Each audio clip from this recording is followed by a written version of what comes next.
Can you hear that? Oh, wow, that's loud. Awesome. So welcome to this kind of a special session because, why is it special? First, it's a level 100 session. You will not hear anything technical, and it's also kind of interactive. So if you have something to share, if you have any questions, feel free to throw them, well, not on the table because we don't have a table, but feel free to ask and bring in whatever you can contribute to this session. So this is my top 10 tips session to drive your Microsoft Cloud career. Now it's important, these are my tips. That doesn't necessarily mean that they work for you as well. Maybe you even don't like them. That's perfectly fine. But before we get started, a quick information about myself. So my name is Marcel. That's a nice picture from a safari I took some years ago. I love technology. I love specifically Microsoft technology. I work a lot with Microsoft solutions for many years now.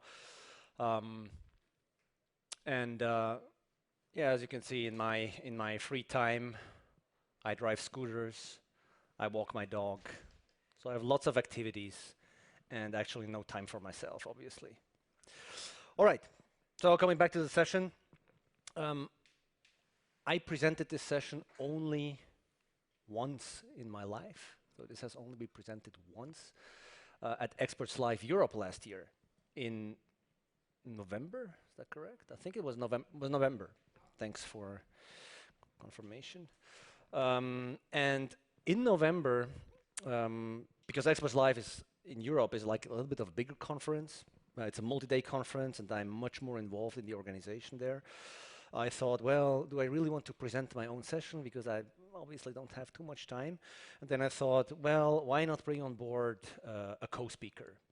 Because I have 10 tips, so I can easily bring a co-speaker on board to cover one or two of my tips. And then I asked some guys from the community, and they said, yeah, of course, I'm in. Let me know what you want to hear from myself. And then I thought, well, having two co-speakers for 10 tips is kind of strange. So let's ask some more. And at the very end, I had 10 co-speakers, and I just moderated the session, and every speaker talked about one of these tips. I just gave them the tips. And I thought, well, why not do the same thing here? And I did that. And so this is not my top 10 tips list, but it's our top 10 tips list. And I have actually 4 co-presenters here with me today that will talk a little bit about their experience, share their knowledge and their view of certain things. Because that makes it much more interesting also for the audience to not just hear from one guy, but hear from multiple people how they experienced things, right? All right, so let's start with tip number 1. So that's a short one. Create a career plan. So who in here has a career plan? All right, so 5. Excuse me? I mean, yeah. That's part of the career plan, like the end of the career, like the very last goal you want to achieve, right? And I expect it's very, very, very soon. No, Carsten, you're still young. You still have some years to work. That's fine. That's fine. No, but that's something I see a lot because if you talk to people, they have plans for everything, but not for their careers. If I talk to people, they have plans for the weekend. Well, next weekend we'll do this and that. They have plans for vacation. In 3 years, we'll go to New Zealand or something like that. But they have no clue what they want to reach in their career. They have no career plan. They don't know where they want to go. Obviously, some in here do, but lots of people do not have a career plan. When I started in IT, I had a pretty sharp career plan, what I wanted to achieve. So when I went self-employed like 20 years ago, I said, well, my very short-term vision is I want to control my life myself. I want to select what customers to work for. I want to become a Microsoft partner. I want to retire early. And some of these goals I achieved, some of them I did not, because obviously I wouldn't be here, right? And yeah, you don't have to achieve like all the goals. That's actually a picture of my very, very first office, and you can see the shirt I'm wearing. Maybe you can recognize here. It's a Windows XP shirt. Windows XP was not yet released, and you can see at that time I was like very enthusiastic. Yeah, I want to change the world. I want to change the Swiss market. And then I thought, well, I need a plan, and I did this. Like, I want to wear a tie. Like, yeah, now I'm the cool guy. And now, as you can see, now, yeah, but now, as you can see, I'm down to earth and back to normal. Yeah, as you can see, hair is gone. Yeah. All right. Good. So very important, define your plan, know where to go, because if you don't have your goals, you have no measurable things. You don't know if you're successful or not, right? So define your goals. And this is not about having a business plan. This is your personal plan, not for your business. All right. And now, of course, the next step is that if you have your plan, you obviously need an employer or a company that helps you achieving your goals, right? And for that, to talk a little bit about this topic, I would call Alex on stage, and he will share a little bit of his experience. Thank you. There you go. Oh, yeah, sorry. There we go. Hello. Oh, yeah. Yeah, what happened to my career like 4 years ago was that I had been a config manager guy for many, many years. Config manager, yay. Super happy to still have it. Endpoint management, right? Yeah. Well, however, it's named these days. But back then, in that year where I changed my career somehow, I became a Microsoft MVP for enterprise mobility, which is actually one of my life goals that I had when I started the career. I always wanted to be somebody who is contributing to the community, who really helps, because my career in SCCM has started with config manager, and I had several blogs from Jason Sandys and Kent Agerlund and stuff, and I was like looking up to these guys saying, wow, what they are, I mean, their work is really helping me day to day to solve my challenges and my job. And I always want to become an MVP, and then in that year, 4 years ago, I got an MVP, and I was super happy. But then I had different challenges in, bringing customers to Windows 7 to Windows 10, and I had different projects, I had different experience, and I did that the technology for more than 10 years at that point.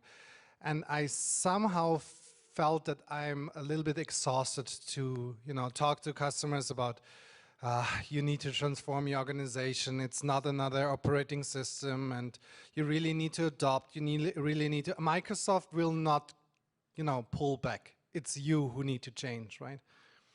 And I had a project that was happening with a big university hospital, and that was the end of my career, especially in at least in SCCM or endpoint management, because they were totally resistant. They were like, we need to go to Windows 10, and the only thing that we ask you to do is bring us there.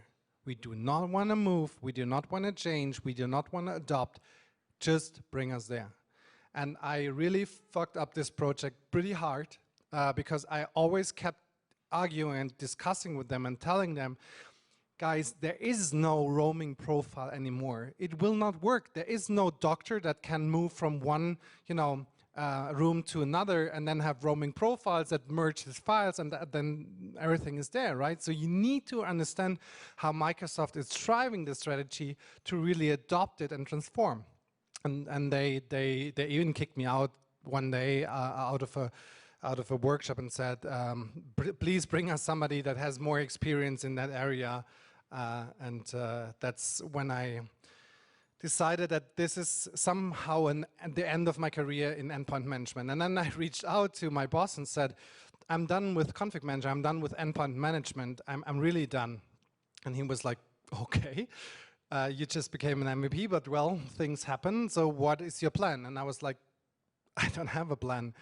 Back then, 4 years ago, everybody was looking into Azure, so I think maybe I should look into Azure, because that's That seems to be a pretty good market. And I started, I didn't understand anything. I was like, whatever you guys are doing, it was mainly infrastructure as a service, platform as a service stuff, and it didn't even kept my, my passion, my attention and everything. And I had the good thing that as an MVP, I got invited to a partner event that happened back then in Israel, where Microsoft Israel invited different partners and technology advisors to come to Tel Aviv and learn a bit about their strategy back then with Windows Defender ATP and what they're trying to achieve. And I got there, and the first talk, I always keep saying that, the first talk was from Mossad, the Israeli Secret Service, and the second one was from the NSA, the US Secret Service. And then two things happened. First, I really wanted to get back home. I was super scared. I was like, how can I get out of this country? It's too much for me. The second thing, I got really engaged in that technology, in that movement, what Microsoft did, and I really believed in the strategy of Microsoft. I mean, back then, we all know, they just deprecated TMG, which was the real security, the only real security product that they had, right?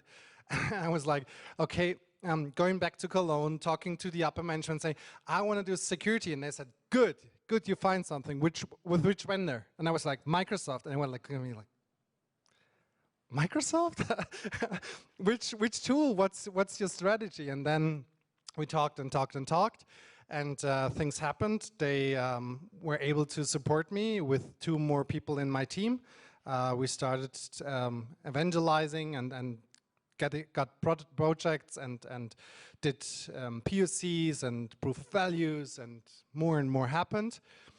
And today, yeah, I have a team with hopefully in the end of this year 20 people. We have a consulting team, we have a security operations center, we are doing pretty good in information protection, which is another team that's somehow reporting to our security department.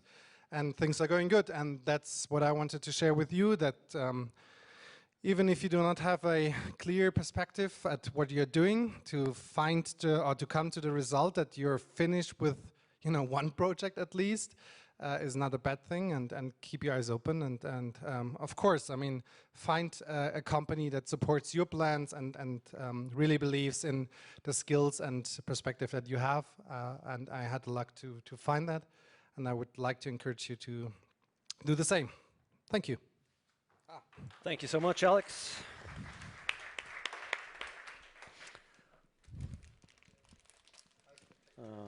Yeah, great. Thank you. Well, that was a nice story. All right, so next tip is about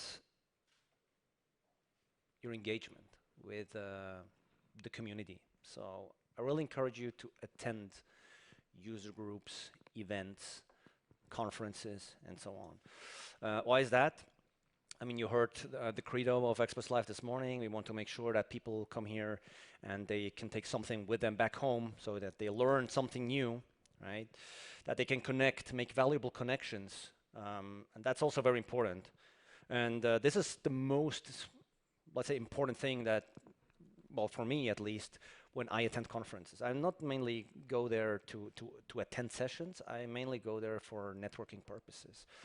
And specifically now, during the last 6, 7, 8 months, I'm pretty sure that many of you attended online conferences, online sessions, or even presented at online conferences and events. Not sure how you experience this. For me, attending an online event is always, well, I'm super distracted all the time. So I really want to watch like a session, and then I start quickly writing an email at the same time, and create a quote for a customer, and write some SQL scripts. And then at the very end, I was listening for an hour, and I have no clue what the speaker was actually, well, communicating. Like, oh, it's already over. So for me, I'm much more distracted. And this is why I really attend live conferences very, very often. But again, also for networking, because this is what adds real value. if you build your professional network with people that you know, well, they have these and these and these skills, or this and this and this focus, and you can actually, because you know the people personally, you can get in contact, ask, well, do you have like a tip, or can you help me with this? This is super important. And as I said, this is normally what I do. This is a picture with two of my favorite program managers at Microsoft that I took at one of the Ignite. Oh, 17, pretty old. And then, of course, you also meet very fun people, especially if you're like in this community world, which then might look like this. So these are two of my MVP friends, a little bit crazy, the left guy at least. No, no. So this is really what drives me, why I attend conferences, and it can also be life-changing, because for me it was really life-changing when I attended my very first international conference. So every now and then, back in the days, I attended Microsoft events, or I'm not sure if it was already Tech Days back then, or X Days, so these kind of conferences here in Switzerland. Then one day I decided, well, because I had my career plan and I want to go international, right? And I registered for another Microsoft event that was held in Copenhagen. It was the Microsoft IT Forum in 2003, and I was just blown away when I went there because of like the dimensions. I can't even remember how many people were there at that time, but it was like totally different. Huge conference center, lots of people, top experts I only knew from whatever online or books, and they actually presented, and I could say hello. Hey, I'm Marcel. So that was really, really cool. And I attended this pre-conf session of a guy that's still very well known in the business, in the identity business, John Craddock. Maybe someone knows him. And he presented an identity session. It was a full-day identity pre-conf session at that time, mainly about Active Directory and those kind of things. So not Azure AD, but ADDS that time. And I was really sitting there in the audience like, wow. Okay, so one day I want to be on such a stage as well, myself. And this was really the driver to start, well, not really start, but to really force myself to invest in speaking engagements. And for me, this was really like a changing event, because then I started really to invest, and I actually looked for, or actively looked for speaking engagements, of course, first locally, and then I extended to international events as well. So it can be life-changing, and as I see, I mean, you guys are attending Experts Live today, this very day, so you're already there, but definitely continue to invest. And then the next step, obviously, if you're sitting in the audience, might be, well, why not presenting myself and share my knowledge, share what I know? Because everyone in here is an expert in something, right? And for that, I want to call Manu on stage, and he will talk a little bit about sharing knowledge. Manu. And here's the mic. I cannot touch it. Okay, so what I would like to share with you is one thing that's often overlooked when it comes to career planning. And it's the only one thing that we all have in common. I mean, I'm interested in some of the Azure platform as a service stuff. You might be interested in Intune or whatever. We're all different. But there's one thing we all have in common, and that is writing. We all write every day, and it's probably these days the biggest part of what we do every day. And I don't mean writing code, I mean writing text. So that's one of the things. The other one is public speaking, and they both had a really big impact on my career, which is not the longest career yet, but it's over 10 years already. And it got me to all the points where I wanted to be. Got me to becoming a Microsoft MVP, got me to become a public speaker, got me to be on the wall when it says, "We gathered the best experts around the world." And I'm like, holy shit, that's me on the picture. And Marcel keeps putting me back on the agenda, and I sometimes don't know what I did to him, why he does that. So that's always exciting. Yeah, probably. I just have a sellable face. That's it, probably. So what I want to show you is I want to introduce you to a guy. This guy, his name is Joel Spolsky. Who has heard of this guy before? Nobody. but you all have used his products. Joel Spolsky has become an icon for me, and I look up to him because he's the founder of Stack Overflow and Stack Exchange. So all the platforms we use every day in our daily business, this is the guy who built them, and he's the CEO still, I think. And he wrote a lot of stuff, and I encourage all of you, if you're working in the IT business, which you obviously are, no matter what you're doing, you have to check out his books and his blog posts, because he writes stuff that's just so important. I wish I would have known that 10 years ago. What he says, for example, is he says the top 3 skills when you're looking for a job in IT are coding, for developers obviously, economics, and writing. And he says writing basically is communication, and the most successful people are those who can express their ideas. And expressing ideas, you have only 2 possibilities, writing and speaking. So that's really important. And so I decided early on I need to start writing, and the easiest way to start writing is to create a blog. So I created my first blog. I bought this book, an earlier version of it. It's called Technical Blogging, and it helped me to get started. Just what are the platforms to use, how to build your audience, how to find your topic, and so on. So it's a really good book if you want to start blogging. One tip that's in the book, but I didn't do myself, but it's really precious, is you can ask known bloggers if they would be interested in a guest post. If you ask me, if you want to write a blog post for me, I would be more than happy to have you write a blog post for me. Because blogging is really hard. It takes a lot of time. I'm behind like 100,000 blog posts that I have in the back of my head, but just didn't get to write. So that's the first thing about writing. Now, the second thing is about public speaking and about user groups. Here's the list of the Swiss Azure user groups that I know of. These are the 5 pieces: Azure Bern, Azure Zurich, Azure and AI Basel, Cognitive Services and Bot User Group Switzerland, and the Azure Professional Work Group. If there's one more that I didn't mention, I'm sorry, please let me know. And they are obviously free to join.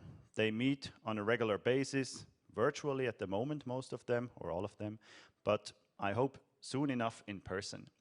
And they are the ideal platform to get to meet other people with the same interests and to start speaking and sharing.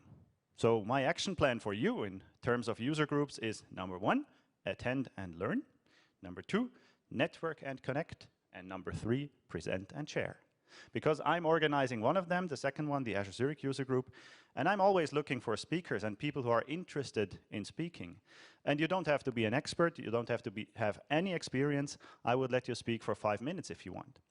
So that's probably the first step in public speaking, which would just make your career so much easier, because the writing and the speaking, okay, I've become an MVP and a public speaker, that's nice, I can chill out with Marcel at events, be in the MVP group, which are all cool guys and girls, but in the end it helped me in all the areas of my life. It helped my career at work, because I can speak to customers, write to customers, better than I could have without these. It even helps me in my private life. I'm building a house now, and I can write emails that the guy who builds the house understands what I want. And my wife can't do that, for example, so it's always kind of a cheesy situation. So that's the plan, and at the moment, since everything is virtual, why not go international? So I have a couple of links for you about all the Azure meetups in the world, because you can join anything now. You don't have to fly there, go there. You can just stay at home and join the meetups. That's it. Thank you. Thanks, Manu. Great. Awesome. So make sure once we start preparing Experts Live CH 21 and Experts Live EU 21, and you want to become a public speaker, make sure you watch out for the call for papers that we'll publish, and send in your proposals. We always have newcomer speakers that never presented anywhere before, and we're happy to also accept some of these. All right, now the next topic is, that might be a bit strange, be a generalist with a specific focus. And what does that actually mean? If you have a look at companies today, many of those companies are organized in silos. Like the classic things, I'm the storage guy, and I'm the Windows server guy, and I'm the Linux server guy, whatever. or I'm the Hyper-V guy.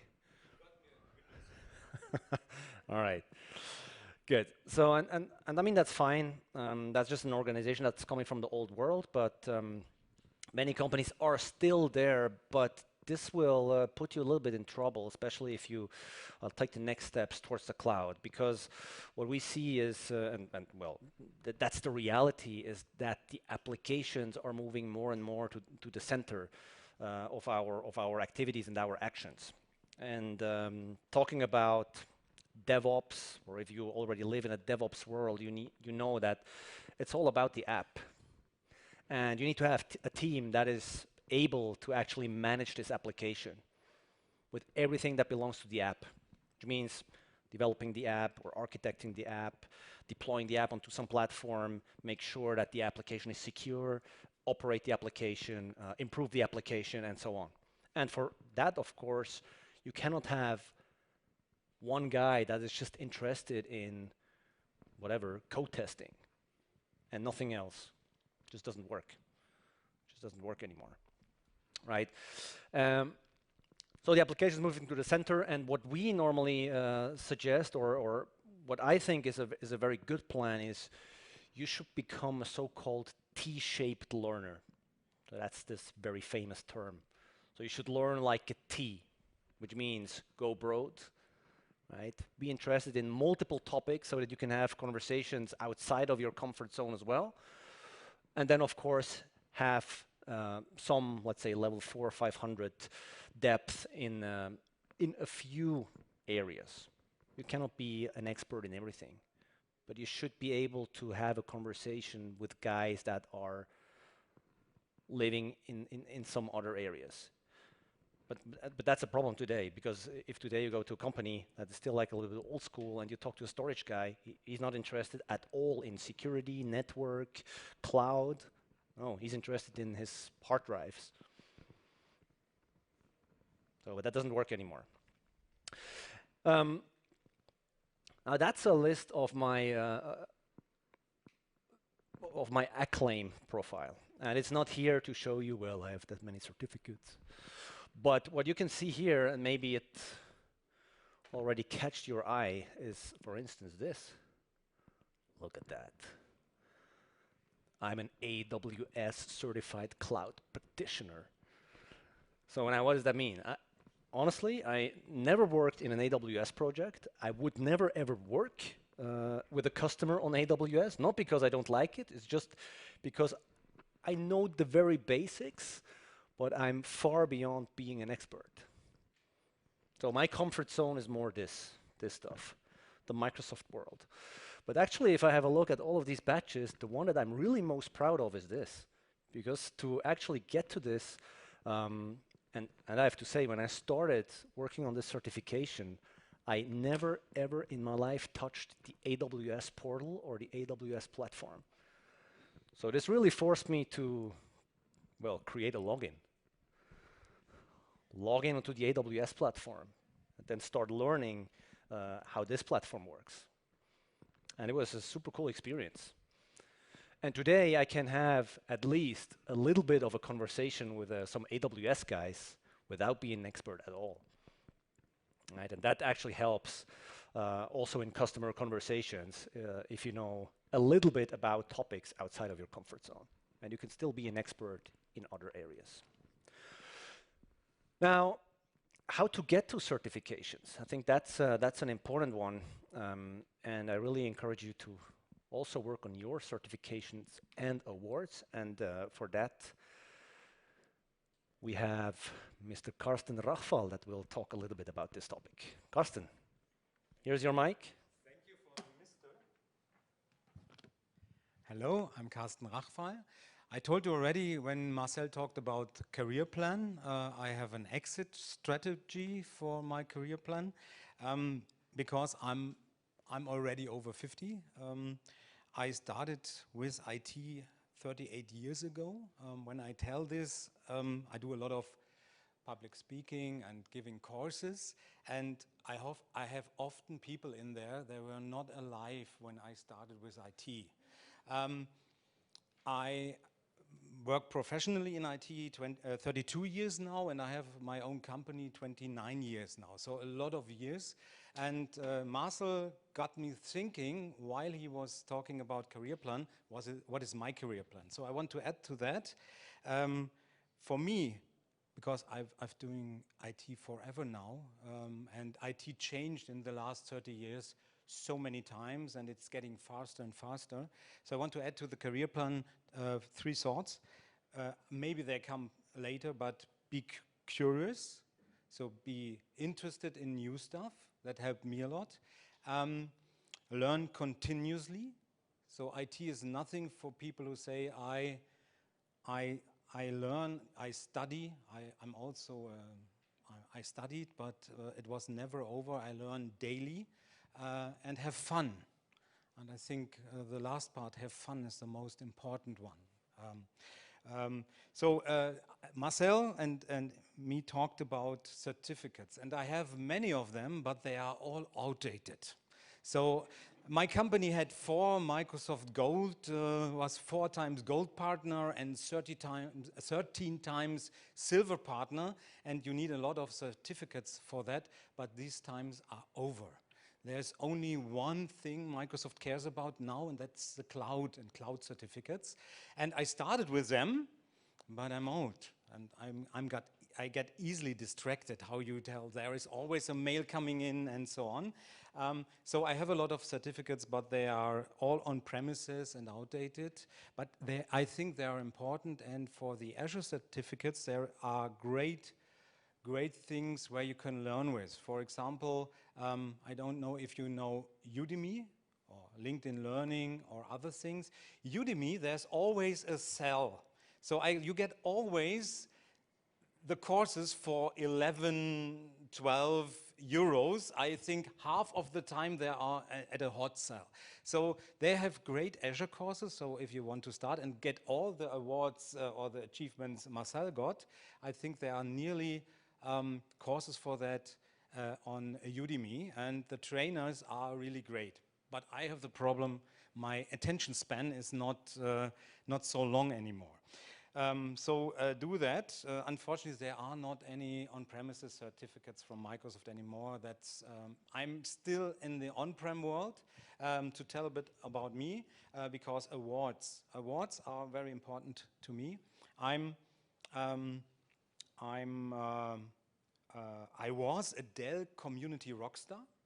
That is my favorite title, at least from the name Rockstar. I love it. I was a Cisco champion, and I'm a Veeam Vanguard now 6 years, and I'm a Microsoft MVP 10 years for on-premises, so Hyper-V, virtual machine, and now it's all called cloud and data center management, and I'm a 2-year Azure MVP. So these are very important to me, and to be honest, when I got 40-ish, I had some goals, and I was thinking about, oh, you have already kids, you build a house, you plant a tree, what else can you do? So I was thinking about running a marathon, but I learned my knees are not good for more than 20 kilometers, and I tried it multiple times, and I want to be an MVP. So I really had the goal, I want to be an MVP. If you ask some MVPs, how did you? Oh, it was a surprise. It was in my inbox. Suddenly, I got the MVP award. I don't know why. I really worked for it. So for me, it was a goal to get the recognition, and I love it still. So if I would ever lose my MVP award, you get it. Hopefully every year. I would be very disappointed because it's really dear to my heart. So I can 100% support what Marcel said. Try to get your certificates, try to get awards, try to show your knowledge to others over blogs, but writing is not the only thing. I'm a terrible writer, so if you look at my blog, I have it for 12, 13, 14 years now. I'm a terrible writer. I'm married to a writer, so my wife writes books, but I'm terrible with it. I'm more like the audio and video guy. So you can also do webinars, videos. If you are not like me, enjoy to write. For me, it's really hard to sit in front of a computer and write my knowledge down. So there are other ways to show it, and attend these user groups and start to present, even for 5 minutes. It's great to share your knowledge with other people and learn for them. So get your certificates, get your awards, and get on with your career. Thank you. Thank you, Chris. Wiederwilst. Wiederwilst. All right. By the way, I'm also learning something new now. I have this device now, the Surface Duo. No, I will not raffle it at the end of the day. And it's Android. And I used to be a Lumia guy. And then, for obvious reasons, I switched to iOS. And now I'm on Android, and I'm terrible. So I'm still learning. It's definitely outside of my comfort zone. All right. So, next. Normally in your professional life, you don't work alone. So you're normally part of a team, right? And I think this is a really important one, that you work in a strong team. Even if you were, like, for instance, the lead of a team, or responsible for building a team, then this is even more important. And to me, the team I work with is like the most important thing. Because I want to work with a team that is like skilled. I want to work with people I can trust, blindly trust, right? I want people that tell me if they are not happy with whatever, with myself, with the work we did, whatever, like have an open conversation. And this is what really counts for myself. And if I take a look back at my IT career, I have like my core team. I'm not even sure if someone is in here. No?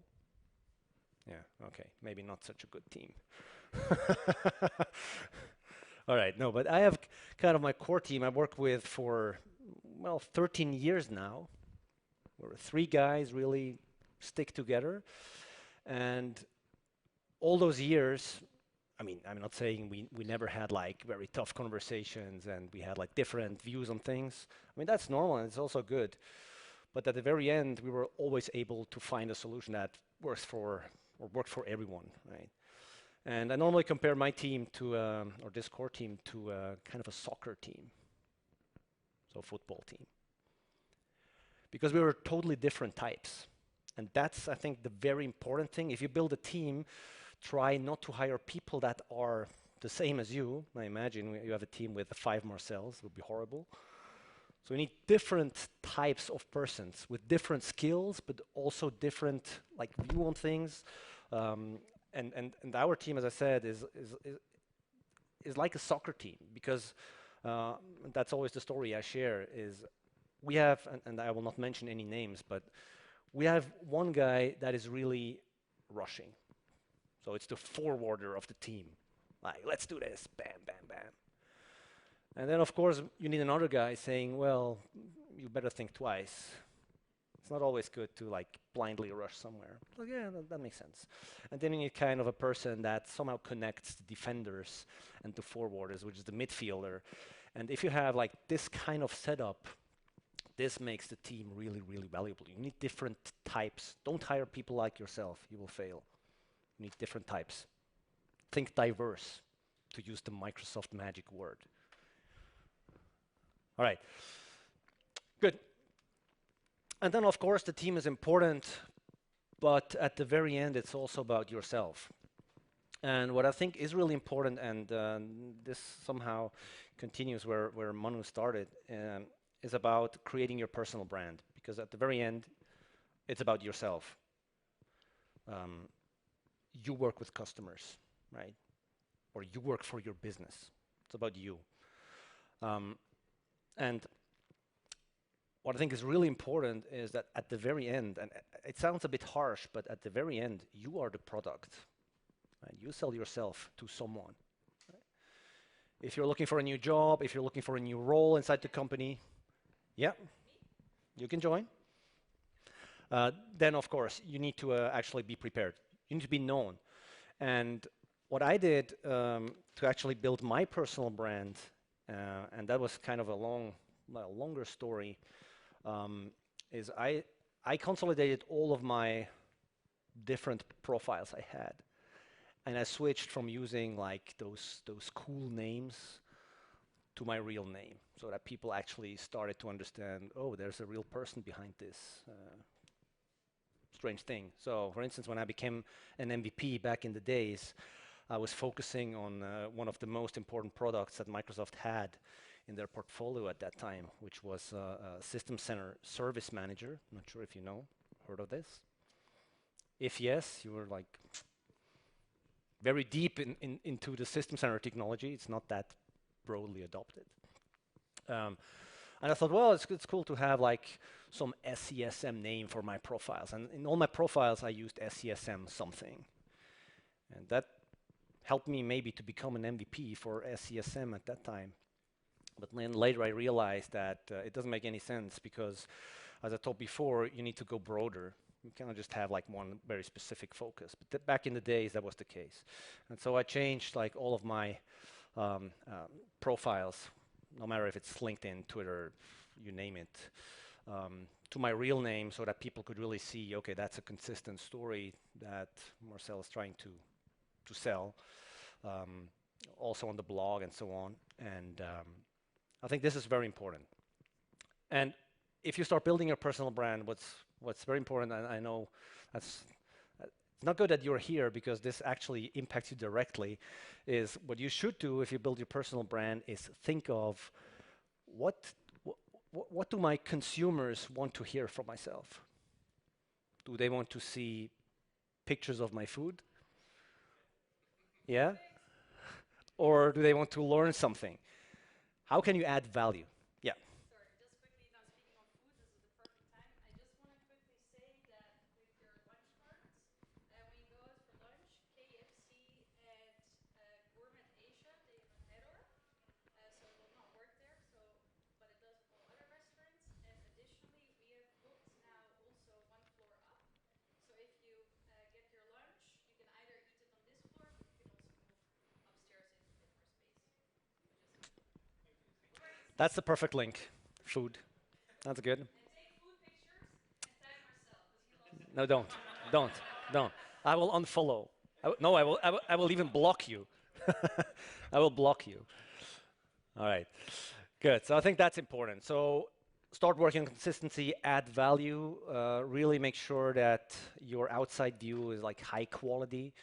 This is just like an example of LinkedIn. And think of quality before quantity. Quantity is not good. And I see many people that are like really begging for new followers. You know these tweets? I only need 10 more followers to reach 1,000. And I was so pissed about this, so I wrote my own blog, which is this. So I really cannot follow these follower hunting strategies, whatever. Go for quality, make sure you're a known brand, and it will take some time, of course, but start your journey now. It's really worth it. All right. And then, of course, the world is changing. We see new technologies all the time. For instance, new phone OSs that you need to work with, or new cloud platforms. And that means that you need to continuously learn. And for that, I would call Celine on stage from Microsoft that will talk a little bit about that topic. Thank you very much, Marcel. And hello also from my side. I have the brilliant opportunity to talk to you and stand in front lunch, so I make it quick. First, when Marcel texted me and said, hey, do you want to talk about learning? I was like, why me and learning? And I started to think about it. And I was like, did Latin A-levels. Yes, errare humanum est. Very traditional, but always had very open opportunity. I was very curious on all the stuff. I then ended up in business, and I'm now leading at Microsoft the Azure Business Group. And you're like, what the fuck? So somebody in business ended up over 10 years at Microsoft. How is that possible? And I think, to paraphrase actually Albert Einstein, I don't have a real talent, but I'm just passionately curious about everything. And what really got me sucked in at Microsoft, and I openly admit it, is I had the opportunity to learn and to continuously learn. I ended up at Microsoft accidentally. I accepted the job offer simply because I was in love. And I needed the first job who paid me to fly back to the UK where I wanted to live, where I studied and whatever. Had other opportunities out there. I wanted to go into industry, had very interesting offers on the table, but I couldn't afford to fly back to England because love trumped and we are still together, so it's the right decision at the time. But I ended up at Microsoft simply because I openly admit it. I needed a job, I wanted to be independent, and that got me there. And now, more than 10 years later, I have to say, I love it. And I think it was a brilliant opportunity because I got always the chance to learn. And one of the biggest aha moment when I had it was actually a few years ago. And I was about to turn 30, and I started one of the new jobs at Microsoft, and I know you are often in touch with Microsoft. We change regularly jobs. And my brother-in-law I met again was saying, how is your new job going? How is it? And I'm like, loving it. I'm learning so much new things. It's brilliant. And then he looked at me, mathematician, highly qualified, chartered accountant, whatever. And then he looked at me and was like, at your age, you're still learning? And I'm like, yes, and work one for the big 4 companies, you know, working with global clients all over the world. And I'm like, but really, you're still learning? Something new? And I'm like, yes, basically every day. And that was for me one of the biggest aha moments, because it's like, I don't want to work for that, because I enjoy learning new stuff and going forward and see what's next. And I'm very, very privileged that I'm also working in a company who has said, know-it-all doesn't exist anymore. It's all about learn-it-all. How can you make sure that you unlearn the old stuff and be open for the new things?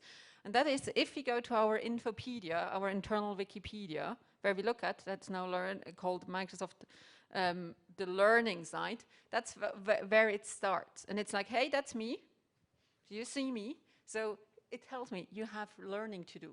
Please do. And I get monthly updated new learnings in there. That is, what are your learning expectations? What are the personalized learning opportunities and other places to learn? And I really encourage everyone. It's so good to be curious and continuously learn and see what there is. There is so many new stuff to discover. Go for it.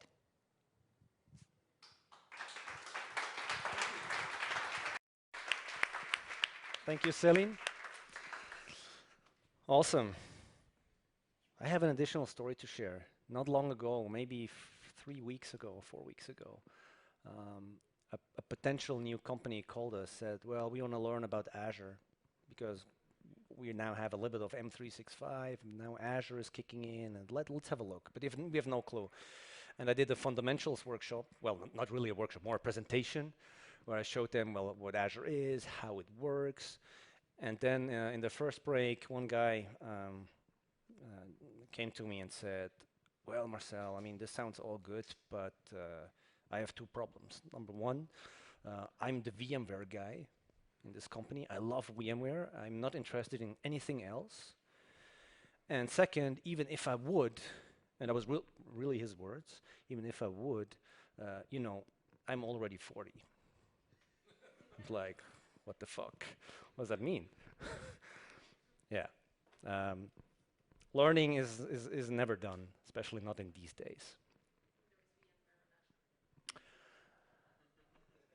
I don't want to go into this conversation I had with this person, but there's VMware in Azure, yeah.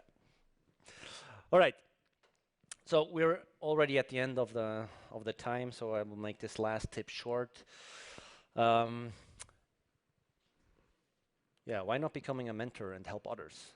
I think that's a very, very satisfying thing to do. If you can help others to learn from yourself, to explain them where you see pitfalls, so that they don't make the same errors you did in your career. This is very, very helpful, and it's time-consuming, but it's very rewarding.